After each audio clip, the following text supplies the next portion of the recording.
Nous, les Suisses, on est comme moins drôles, hein, mais je vais essayer. Donc, mon nom est Rabeus. Ça, juste pour expliquer un peu, je suis en effet suisse, mais d'origine suédoise. Donc, je cumule la neutralité totale, sauf dans ce genre de sujet qui nous intéresse aujourd'hui. Alors, je remercie beaucoup d'avoir été invité. Je félicite la France qui démarre quelque chose. J'aime bien lire le prescrire aussi et tout ça. Bravo, c'est bien. Et Dieu sait que c'est difficile. Nous, on se connaît longtemps avec Michel, puisqu'il a fait de la cardiologie à Genève en même temps que moi. Vous ne pouvez pas vous imaginer ce qu'il était en kikino.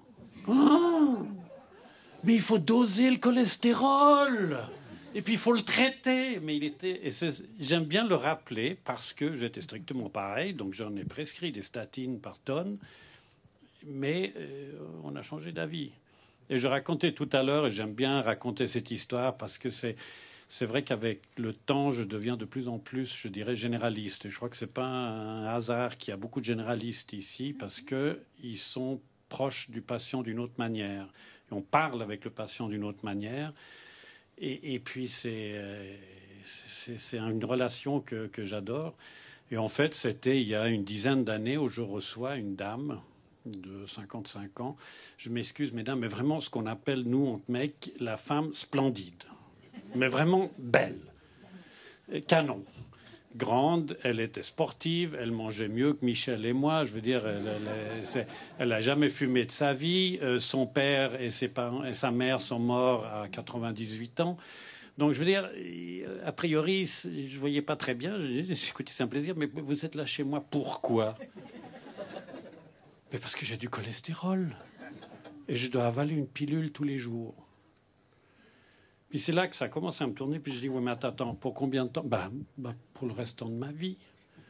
Puis en fait, en calculant, je me suis dit, oui, on en a donc pour 35 ans, pratiquement, vu le...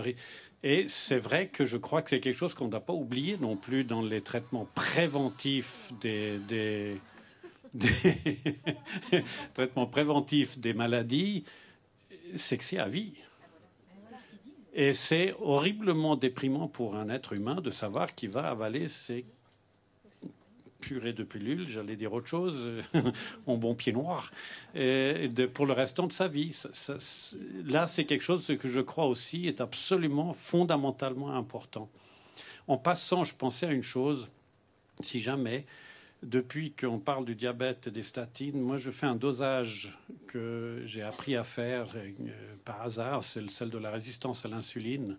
Alors là, c'est beaucoup plus net. C'est extraordinaire de voir comme quand j'ai 3 statiniques sur 4, que quand vous leur dosez, ils ont une résistance à l'insuline qui monte. Mais comme ils compensent avec l'insuline, ils n'ont pas de diabète. Par contre, ils arrêtent la statine, vous voyez la résistance à l'insuline qui disparaît. Donc on arrive même à diagnostiquer, et ça facilite un peu quand tu dois justifier l'arrêt. Ah, mais il faisait un prédiabète. Donc ça, c'est un des petits...